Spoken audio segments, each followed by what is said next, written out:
Hello guys, നമ്മളെ മാമന്റെ കല്യാണം വരാൻ പോവാ. അന്ന് നിക്കാഹായിരുന്നു, ഇപ്പൊ കല്യാണം കേട്ടോ. അതിനെ കൊണ്ട് നമ്മളെല്ലാരും ഡ്രസ്സ് എടുക്കാൻ പോവാ. ഈ കല്യാണം ആകുമ്പോൾ ഡ്രസ്സ് എടുക്കാൻ പോവാൻ എന്ത് രസം അറിയോ. ആദ്യം തന്നെ നമ്മൾ കുന്നമംഗലത്തുള്ള ഫാമിലിയിലേക്കാ പോയത്. അവിടെ നമുക്ക് കുറെ കളക്ഷൻസ് ഉണ്ടാവും വിചാരിച്ചിട്ട് നമ്മൾ നേരെ അങ്ങോട്ടാ വിട്ട്. കുറെ കളക്ഷൻസ് ഒക്കെ ഉണ്ട്, പക്ഷെ എന്താ പറയുക, ഞങ്ങളെ കണ്ണ് പിടിക്കണങ്ങളൊന്നും വരുന്നില്ല. നമ്മളെല്ലാരും ഓഫ് വൈറ്റ് ആക്കാന്നാ വിചാരിച്ചേ. പക്ഷെ അവിടെ ഓഫ് വൈറ്റ് വെച്ച് ബാക്കി എല്ലാ കളേഴ്സും ഉണ്ട്. പിന്നെ നമ്മൾ ബ്ലാക്ക് ആക്കിയാലോ, പക്ഷെ അവിടെയുള്ള ബ്ലാക്കും കൂടെ നമ്മളെ കണ്ണ് പിടിക്കില്ല. അതിനെ കൊണ്ട് അവിടെ ഒന്നും കിട്ടാത്തതുകൊണ്ട് നമ്മൾ അടുത്ത സ്ഥലത്തേക്ക് പോവാണ്. അടുത്ത ഷോപ്പിൽ പോയി ഞാനൊരു ഡ്രസ്സ് ട്രൈ ആക്കി നോക്കി. പക്ഷെ ഞാൻ എന്റെ മനസ്സിൽ ഉദ്ദേശിച്ച കളർ ഇതല്ലാത്തോണ്ട് എനിക്ക് അതും കണ്ടുപിടിച്ചില്ല. ഈ ഷോപ്പിന്റെ പേര് തന്നെ മറന്നു കിട്ടും. നമ്മൾ കുറെ ഷോപ്പ് കയറിയോണ്ട് പിന്നെ നമ്മൾ പരാഗ് കയറി തുണി നോക്കാൻ വിചാരിച്ചു. അപ്പോഴറിയണ അടുപ്പിക്കാൻ സമയമില്ല, പിന്നെ നോക്കിയിട്ട് എന്താ കാര്യം. അങ്ങനെ പിന്നെ വീണ്ടും നമ്മൾ അടുത്ത ഷോപ്പിലേക്ക് പോവാ. പിന്നെ നമ്മൾ കുന്നമംഗലത്ത് ഫാമിലിന്റെ അടുത്തുള്ള ഇവാ ബൊട്ടിക്കിലേക്കാട്ടോ പോയത്. അവിടെ കയറിയപ്പോൾ തന്നെ കുറെ കളക്ഷൻസ് ഉണ്ടായിരുന്നു. നമ്മൾ എന്തായാലും തീരുമാനിച്ചു ഓഫ് ആയിട്ട് നമ്മൾ എടുക്കുള്ളൂ.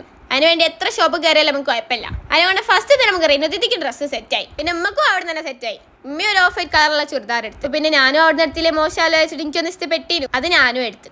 ഇതിനേശനൊക്കെ നമ്മൾ പിന്നാട്ടോ ഷോപ്പിങ്ങിന് പോകുന്നത്. നിങ്ങൾക്ക് ആരെങ്കിലും കല്യാണത്തിന് ഡ്രസ്സ് എടുക്കണമെങ്കിൽ ഇവാ ബോട്ടിക്കിലേക്ക് പോകുന്നല്ലോ, അവിടെ നല്ല കളക്ഷൻസ് ഉണ്ട്. ആദ്യമായിട്ട് ഓരോ ദിവസം കൊണ്ട് നമുക്ക് എല്ലാവർക്കും ഡ്രസ്സ് എടുത്ത് കഴിയണേ. മമ്മക്കൊക്കെ ആദ്യം എടുത്തതാ. അങ്ങനെ അവിടുന്ന് ഡ്രസ്സ് എടുത്ത് നമ്മൾ നേരെ വീട്ടിലേക്ക് വിട്ടു. അപ്പൊ ഓക്കെ ബൈ.